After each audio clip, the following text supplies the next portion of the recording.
Welcome to Streams of Living Water today, and good afternoon, good evening, good morning, wherever you are. We're excited to be in a new month, and this month our focus is dealing with offenses. Listen, uh, offenses will come, and for every one of us, it's important to know what it looks like. It's important to understand that offenses are everywhere. They're at home. They pop up at work. They pop up in the neighborhoods. They pop up in uh, the very environments in which you find yourself. You cannot have a life free of offenses, but you can have a life free of being trapped by these offenses. So Jesus tells this story to his disciples, but he begins by telling them in Luke 17, I read verse 1, from verse 1, from the Amplified. He says, "And Jesus said to his disciples, temptations, snares, traps set to entice you to sin are sure to come, but woe to him by or who through whom these or they come. It would be more profitable for him if a stone or a millstone were hung around his neck and he be hurled into the sea, than that he should cause to sin or be a snare to one of these little ones, lowly in rank or influence." Verse 3, pay attention and always be on your guard, looking out for one another. If your brother sins, misses the mark, solemnly tell him so, and he may reprove him. And if he repents, or feels sorry for having sinned, forgive him. So here's Jesus trying to tell his disciples that, as you relate in the world, as you relate with one another, you're going to come across issues that are going to offend you, that would fall into the category of temptations. They are snares, they are traps, and they are designed to entice you into sin.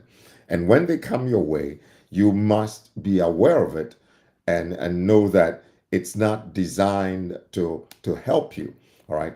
Yes, you may feel hurt, you may feel offended, you may have the right to feel the way you're feeling, but the end result of this is an entrapment and a change of behavior that would not be in concert with who you are as a child of God.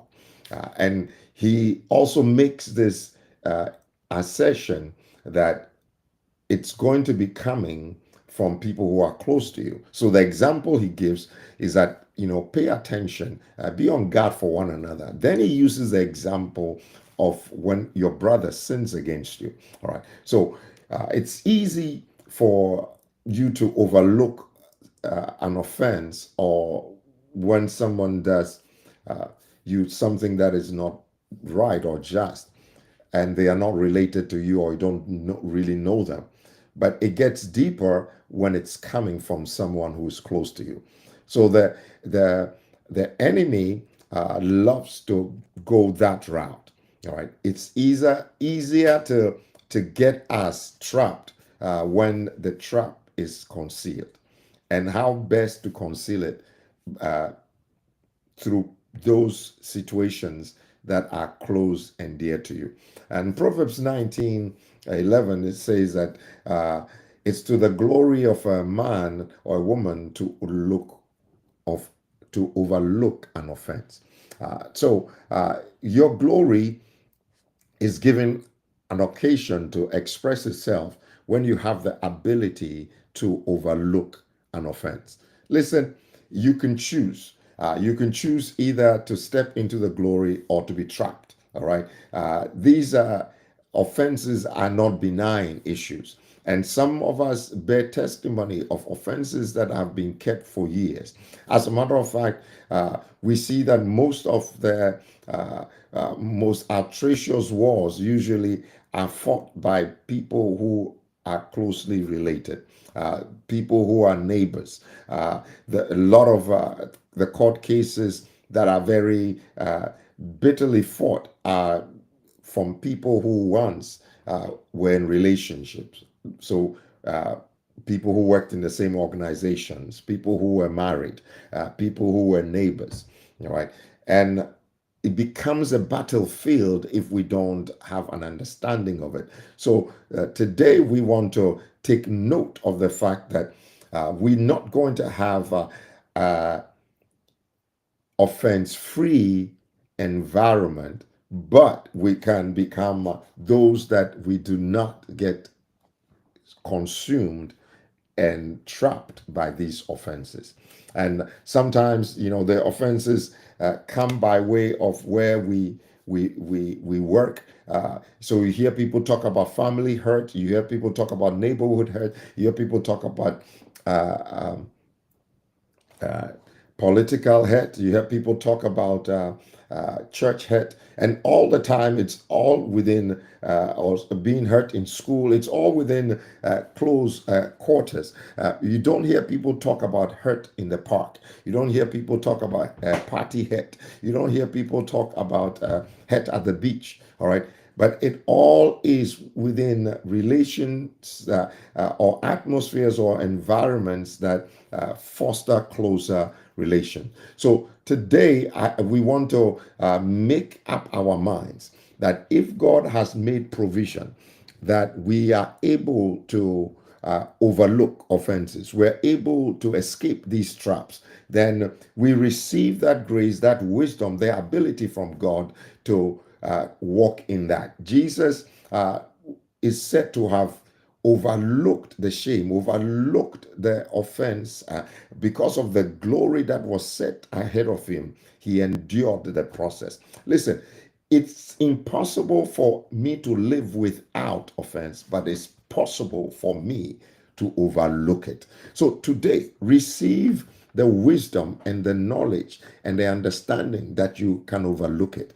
Don't let the anger that is attached to the hurt cause you to start misbehaving and doing that which is not becoming of you. All right. The anger of a man or a woman does not work the righteousness of God.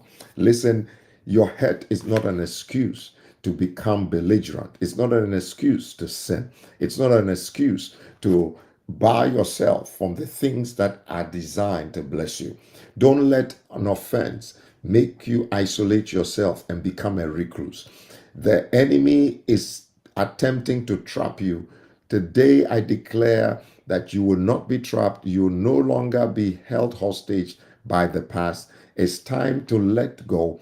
Become an expert in forgiveness. I'm saying it and I'm saying it again that in this season, we all have to become experts in the area of forgiveness. We are great. We're effective in forgiving and releasing things. It's not because we are we don't feel hurt, we don't feel the pain, we don't feel the disappointments, we don't feel the betrayals, but it's not worth we being trapped in an offense. So we let it go. We look beyond. There is a tomorrow for us. There is a future. There is a present to enjoy, and we will not be denied anything that God has for us.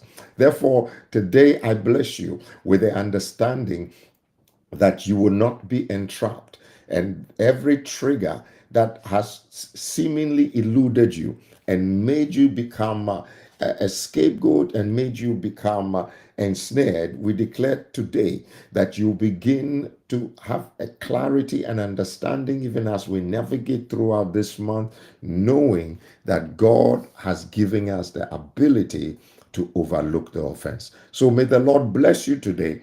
And even as you release things and others and circumstances and situations, may the liberty of God fill you and may his peace carry you. God bless you. Have a phenomenal rest of the day and an exciting month of being an individual that is able to navigate even through the minefields of offenses without being trapped. God bless you. Have an incredible